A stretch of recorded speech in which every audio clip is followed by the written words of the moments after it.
there's a lot of evidence right now that's emerging of the extraterrestrial connection to the human evolution and history. Um,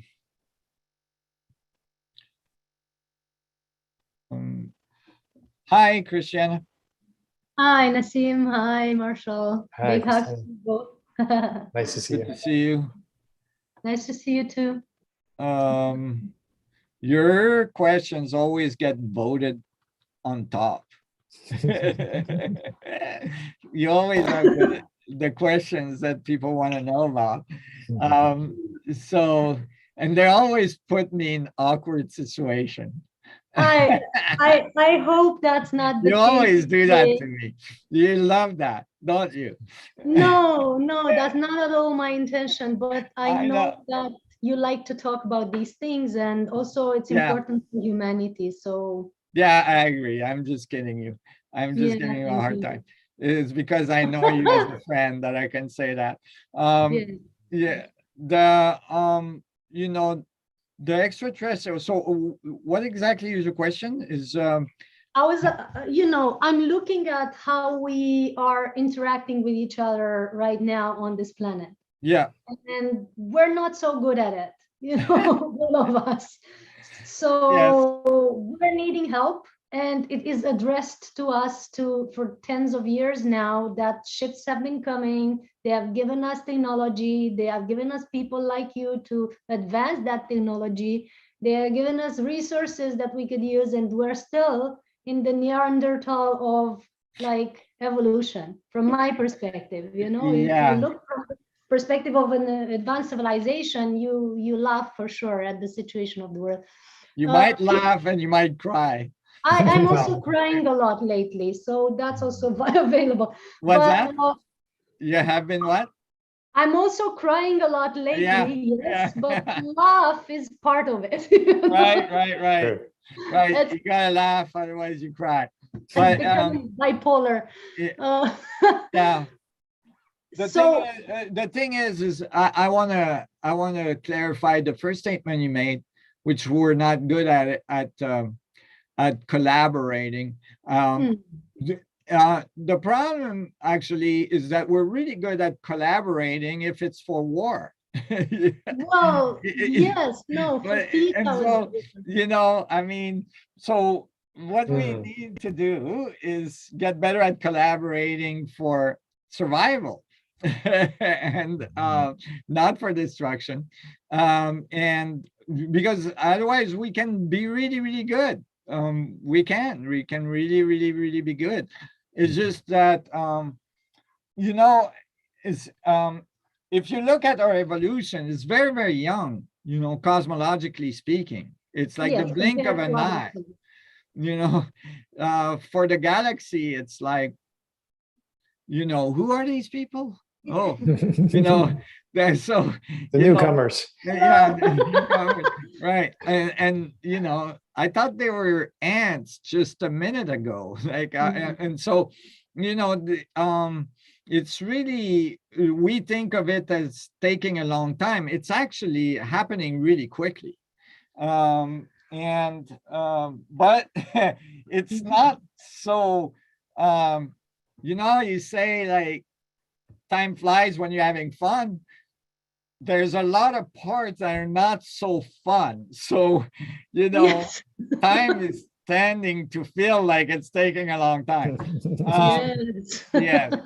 So we have to increase the fun parts and decrease the not fun parts. And so, absolutely. Yeah. And so that's why if we can do that in our personal lives already, increase the fun parts, decrease the not so fun parts, is a good start. And it might be challenging. I would suggest, but that's just a suggestion, is to skip most of the time any standard news source. Right? We're definitely doing that. Yeah. Yes. to increase the fun and decrease the discouragement. Not, I'm not making a judgment call on any of the news source. I'm just saying, like, just so at least, you can stay abreast of what's going on in the world, but personally in your life, there's gotta be some fun. There's gotta be some, joy, some excitement about being alive at this time, even with all the challenges, and a sense of purpose, and a sense of mission, a sense of community, of like participating in something, even if it's not direct community, meaning might not be just friends and family. I'm just talking about community generally as participating. Yeah. And when you get to community at this global community, then you might notice that there's other communities that you were mentioning before, right? That there's larger communities, clearly, because there's more evolved civilizations in the universe, and they've connected to other communities in other solar system, or even in the same solar system. For instance, you could have solar system that have multiple planets that are able to sustain life. So,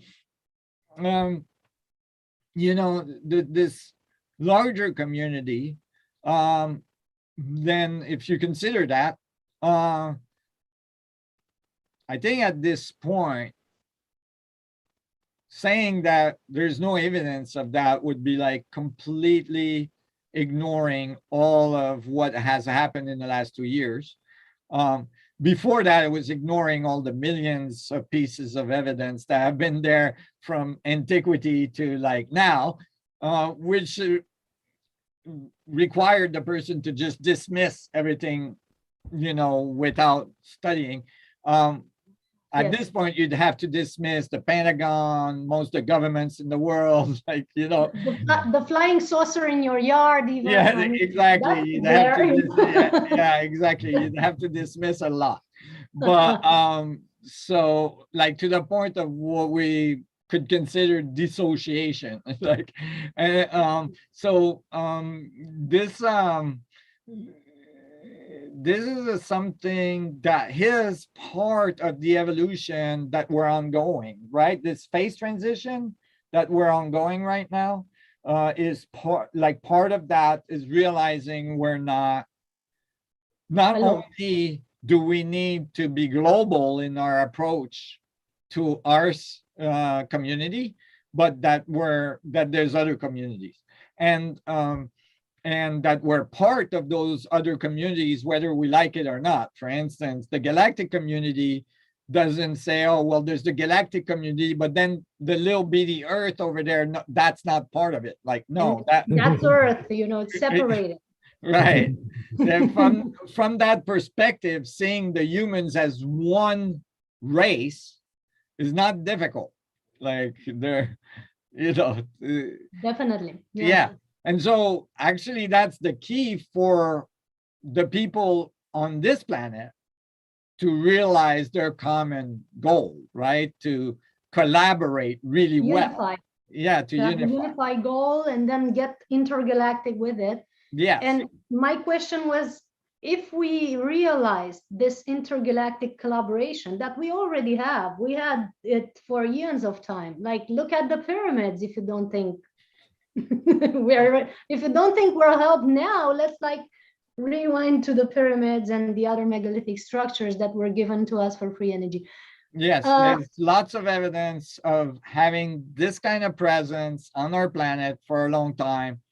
And you don't need to like do some esoteric research, or you don't have to, take ayahuasca in the jungle in South America for a month to come to those conclusions. It's pretty straightforward. It's straight up engineering. And so, yeah, I mean, there's lots of evidence in history. There's definitely lots of evidence in current history, meaning in the last few decades.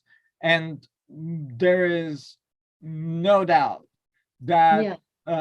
a civilization of advanced capabilities has been present on our planet for a long time, and that that we are being monitored. Uh, And it, helped. yes, along And the helped. way, and helped. Yeah, and so the mere miracle that the atmosphere of the Earth is still there is just like mind-boggling. For instance, like when you look How at is the it coping with us? So that's the question. So the question was, if we collaborated better, if we were more open to collaborate with these helpers, Mhm. let's imagine together how would this planet look like, and what would our technology look like, and what Mhm. would our health look like, and our even view on our lifestyle and Yeah. bodies and everything else. Like I was Okay. talking So the, immaculate conception with Margaret Rigoglioso the other day, all the non-human DNA children that are on Earth, our species could skyrocket. So right. I Well, would love to hear your view. DNA itself for humans is pretty much looking like GMO at this point Absolutely. from the galactic community. Hmm. And I can say that with confidence. On my side, I have Nobel Prize winners that tried to tell us the same thing in 1972, I believe. It was, Mhm. Francis Crick, the guy that, discovered DNA, like Yes. one of the best geneticists, that concluded at the end of his life that the earth and its environment had to have been seeded by an advanced civilization. So Panspermia, yeah. yeah, so I mean, you know, this, so yeah, I mean, viewed from that perspective, okay, so now I want to address something, because what you were saying is not the way you were saying it. A good portion of the population would be terrified, right? So they Okay. meaning that, like, one can have an idea that, oh my God, we're going to open to the galactic community. Who knows what they're gonna do, right? They Uh-huh. might invade. They might, like they might control your mind. They might, and so so the part that's hard to overcome, for instance, that I've had, you know significant experience um of in 35 years of trying to bring this information forward, of bringing this information forward, is that um the idea, like, fear is a very powerful tool mm, that's common in our society. I mean, it's the source of most of the difficulty in collaboration, is a massive amount of fear of, you know which is justified um, from from experiences, traumatic experiences of the evolution of consciousness on this planet. And so and that's the thing with fear, is more you have it, more the elements that will convince you that you should be scared are going to occur, which will produce more fear, which will produce more events that will confirm that you should be scared, and so Law of on. attraction. Yes, it's a like all systems in the universe, it's a feedback, feed forward system. And so, but however, it's a choice, right? It's a choice. And so I want you to, like, consider the choice that you're making relative to the galactic community, right? Which is definitely a choice that clearly the military industrial complex took early on. Well, just by sense of defense for the planet, strange objects showing up in restricted airspace is something that for them is considered a problem. Fearful, yeah. So not with any judgment on it, but I'm just saying, um, uh, when uh, when we interact, we have to keep in mind that our energy, like how we interact with that community is going to dictate how we perceive them. So for instance, if they had negative intent, they would have taken over overnight. Like if they can come across the galaxy, in a blink of an eye, all yeah, things would be erased. yeah, we would, if they wanted to make us slaves, or if they wanted our DNA, whatever, they would have like farmed us, right? Like, I mean, they just, you know, the fact that the fact that our genes might have been created by them, right? Could like freak you out and think you got farmed, right? Well, clearly, you know, and there is some evidence that there was aggression from our side. They have been completely like passive in terms of trying to get us, like there's, for instance, many reports of very high level military personnel that's saying during the Cold War, many times we tried to launch nuke heads and they canceled that program every time, both on the European side, on the Russian side, on the American side, and so on. And Yes. and that's why the Cold War was cold. Not because we're so mature that we didn't push the red button. And so the so I Yes, the other thing is that the universe is fail-safe, meaning that a evolution on a planet that is not constructive. So yes, the universe are feedbacks, and destructive, negative feedbacks don't go far in the universe. They don't self-sustain. Yes, they don't self-sustain.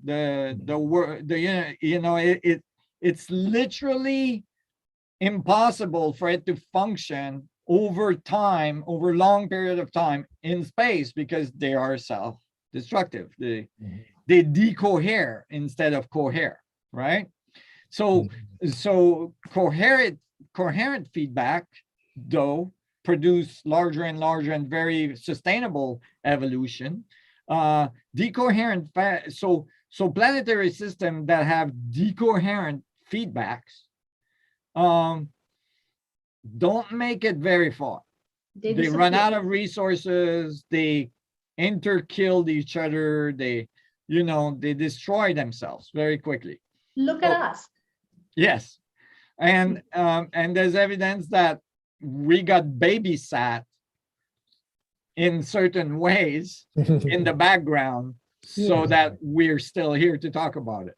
And I'm just gonna, and so what I'm saying is that the idea that we should, for instance, there's many scientific big names that are talking about how we shouldn't reach out to the galactic community, for instance, sending signals in space and all this, because they might come and invade. Like the concept is very limited, for instance, just in terms of logistics, meaning, a civilization that has access to the galaxy, so that would be able to go from one side of the galaxy to us, right? Has access to billions and billions of planetary systems. And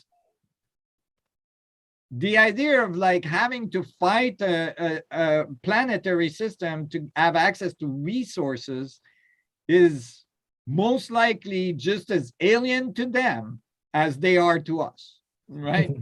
So true. They would have access to any resources they could ever think of, right? Like, and so taking over little Earth down here because we're so smart and we're so interesting and so on is probably not the case. But what it appears to be, however, is that they made a nice little terraforming world and started a evolution to see where it would go and to see if it could get into coherent, advanced state, and become full members of the galactic community. And so I think that that is a better approach, and it's based on good logic. Again, I don't think we would be here talking about it if they had intent that were destructive. Like, there's absolutely no reason such thing would happen. So in other words, we are already collaborating. We have for years been helped, and it's a work in progress. That's what you're saying. It is work in progress. It's been mostly a collaboration one way because one-sided. Yeah, yes. one-sided.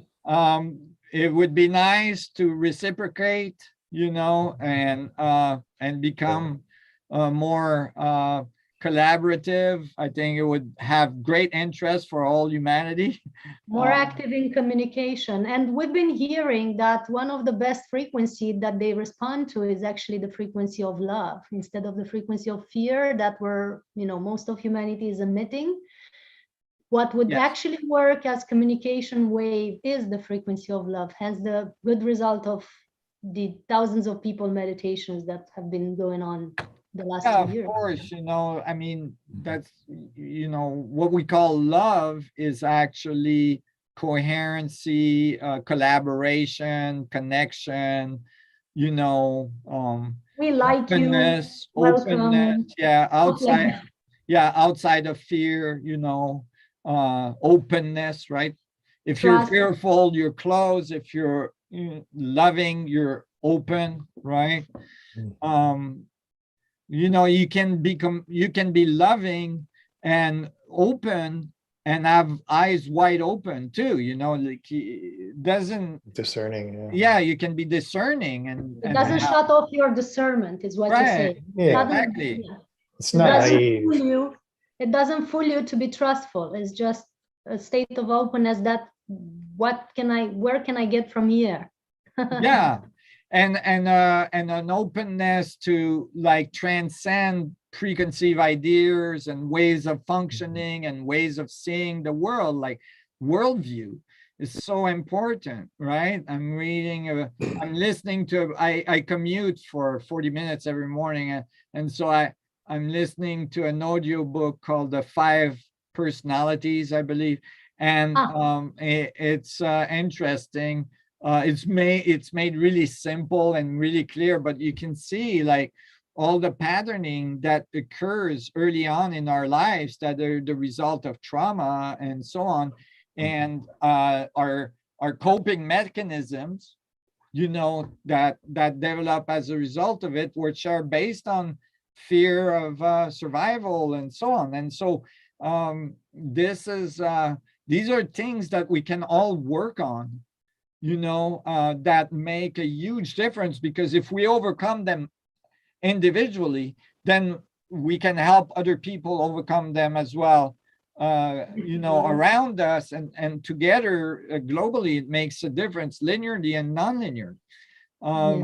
So it really is a really important part of self-development, is to realize, like, how much fear am I running, right? How much fear am I running?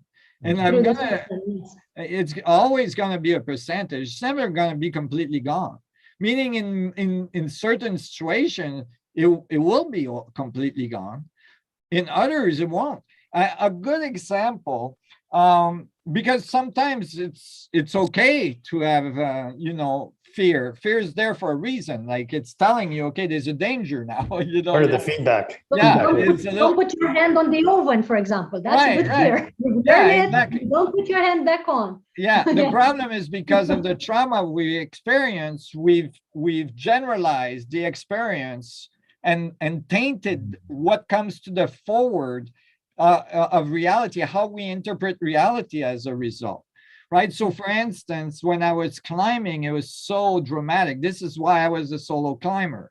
Right. Well, there was many reasons, but one of them was that I loved that edge. Right. So I would be thousands of feet up on vertical, in some cases, significantly difficult climbing, and any error was fatal, right? So this is probably, you know, the ultimate fear, like no ropes, you know, just my chuck bag and my shoes, right?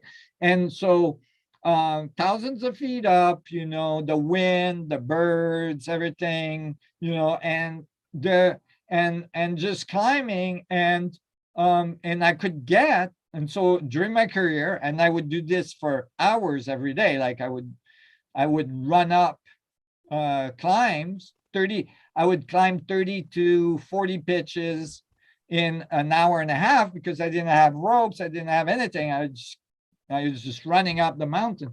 And so there was moments though, like for instance, one instant where it started raining, and you know, polished granite, I was in Squamish, polished granite that's wet is like ice skate, right? Ice, yes. Yeah.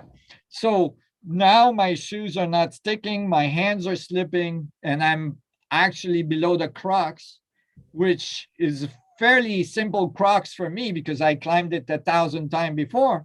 But wet is like, you know, many degrees difficulty higher, because it's a little bit overhang, and it's like you got to go and reach over and grab, you know, and doing that when it's wet is like slipping as you're going, right? So you had to do that slip move, you know, and hope that you didn't slip more than you gripped, you know. And so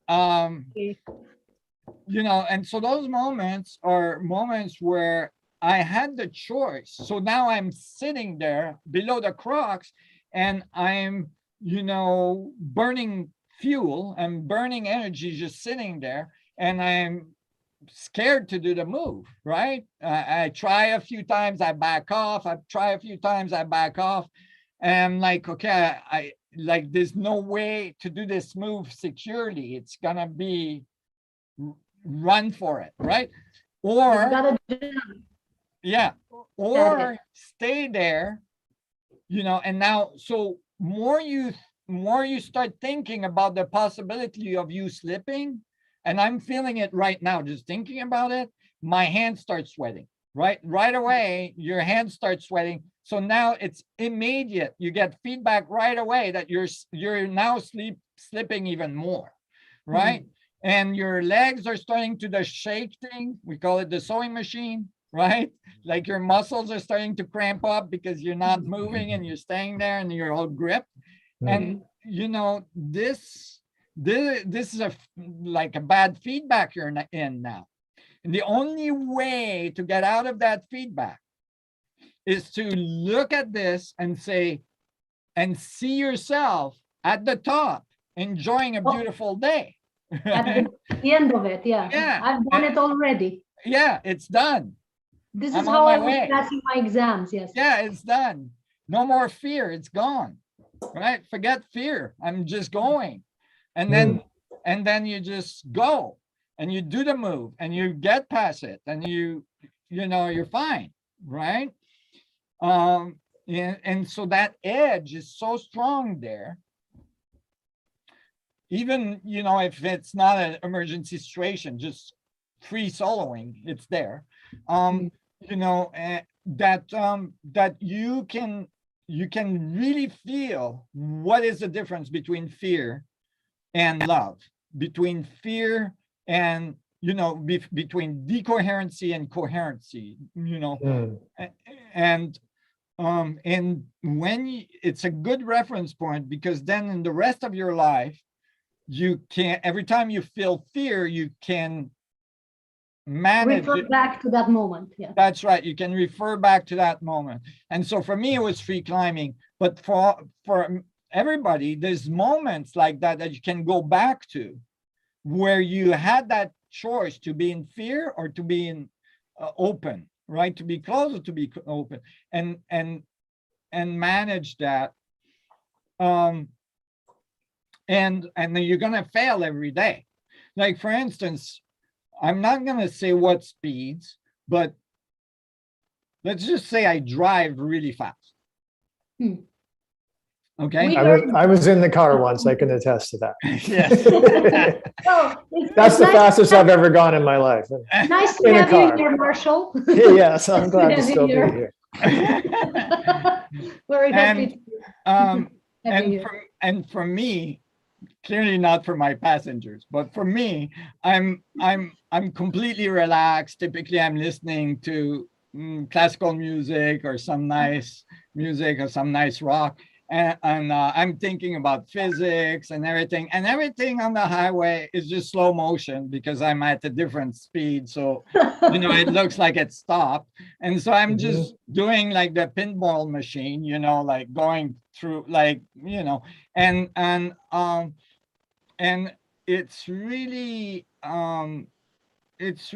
kind of like meditation for me. Yes. And in that state, it's completely, I'm like completely safe because I'm like, my level of awareness is very, very vast in that state. Like, you know, it's called the zone in extreme sports, right? When you get into the zone, it's like effortless, It's right? like the car is driving itself. It's like Right. in the future, we'll just drive our cars with our consciousness, basically. We don't have to use Yes. so much of our attention and skills. That's not, necessary. We Yeah. already do. It's just that it's the interface is still our muscles. Our limbs, yes. Yeah, we use yeah, our limbs, limbs now, yeah. which is like prehistory for advanced civilization. Right. Yes. People don't realize, when they drive, how psychic they are. Yes. They don't realize, like many, if you actually pay attention, you'll notice that you have all kinds of precursor or I can't remember the exact terminology. Precognitive. Precognitive talent. event while you're driving. Where somebody is going to change lanes suddenly, and you started reacting before they actually did, and like all kinds of things. Like you're actually contributing, you're participating in a minefield when you're going down the 6-lane highway, or you're going down the like the roundabout in the middle of Paris where there's 6 lanes and people are crossing everywhere and it's complete chaos, and somehow like generally nobody gets hurt. There's a minefield that's happening, right? Yes, and actually, if you pay attention, the people project their field to the left before actually steering their wheel to the left. Right. So if you pay attention to that thing, you could never bump into someone else because they're already on their lane, on your lane when they're thinking about it. Yeah, so you exactly. always know what they're going to do. Yeah. Right, exactly. So that's how it and happens. some of these effects have been measured, right? For instance, it's been measured in laboratory and published that like there's a 6-second delay in which your body is reacting to an event that's happening 6 seconds later, right? So people are sat in front of a computer that has random functions in it that is picking from thousands and thousands of images, and each image brings up very specific hormones in the body, like sexual image, violent image, and so on. And so when you click the mouse, then there's a delay that's unknown. During that delay, at one point, the computer randomly is going to pick a picture. 6 seconds before the computer picks it, you're already secreting the hormones that will be produced by the image that the computer doesn't even know like what it is. Your body has already reacted to the image that's going to come 6 seconds later. Correct. Yeah, which is remarkable. In a natural state, think about people remote viewing and guessing things in 6 years in advance. And there's evidence that delay can be increased depending on the state of emotions. For instance, people report in accidents. I had multiple accidents in the ski industry, climbing industry, and in car, or well, in car only one. So that's good. Keep it But that way. yeah, it's good to keep it that way. But the in each case myself, but in many people reporting this, just before the accident, like there was a very sharp distinction at one point where time seemed to go completely elongated and everything went to slow motion. And I was able to do all kinds of things during that time, which was really like milliseconds, right? But actually felt like To an protect eternity. yourself. Yeah, and I had time to do all kinds of things to protect myself, Yes. so that actually I minimized the impact of the accident on my body. Like I have a friend that was in an accident where the the the The bag balloon the bag deployed, which Mhm. is like millisecond, that thing just explodes, right? And he had glasses on and he thought, oh shoot, that's gonna hurt. People get hurt because the glasses, get pushed into their face. And he had, the inclination and the time to remove his glasses, Hmm. and which is not possible. It's just not, so so under normal reflexes. So so basically there is a thing about consciousness and time that we could get into, but that would take too long. So Another anyway, session. I would love to. yes. Anytime. Yeah. Anytime. Anytime. We'll just have to extend time next time. Yes, anytime. All right, Okay, thank Great. you. that's been a great conversation and perspectives, and I hope we all collaborate better in all areas that we can. For Starting sure. right here. Yeah, starting right here. now. That's why, again, people, if you can become contributing members, that is, or help people, to become contributing members, like make them aware of our website, make them aware of our research, makes a big difference. Okay, Marshall, I Be think we're well. done, huh? Be well, Cristiana. Yes. Thank you, See you soon. Marshall. Thank you so much, Nassim. I promise not to throw curveballs unless they're in the good direction. Thank you. People love your curveballs, though, because Yeah, you that's always good. vote them up. we love your answers too. We're looking forward for them. Thank you. Thank so you. much. It's always good. Bye-bye. Thank you. Okay, Nassim. Yeah. Okay. Good. Some good stories there. Yes. Very illuminating and just good perspective to have, especially in these times, because there's so much pushing on us to push us into fear. So to really think about how can we catch ourselves and, like you said, envision what's past that Right. point and The place we want to be. Hold that incoherence inside of our minds and our hearts and our emotions really is the key, and that's why we do what we do here, so we can have a framework for that, not only to be, conceptually possible, but literally possible, and that our minds can conceive of that as an outcome. So that's so important. Yeah, it's critical. Yeah. It's critical. I mean, it's probably the first thing that somebody can do at this time. Yeah. Like, right at wake up time, is to get into the framework of a positive feedback loop for your day. It's like, I'm not gonna let the fear take over. No matter what news I get, no matter what I read on the internet, no matter what I'm not gonna approach any of today with fear. And you're gonna fail, but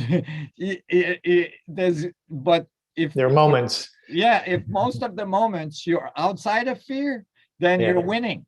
Exactly. You're winning individually, and you're winning for the world. Yeah. You're helping to bring that coherence into the continuous state in the world as Right. much as possible. Yeah. Exactly. Beautifully said.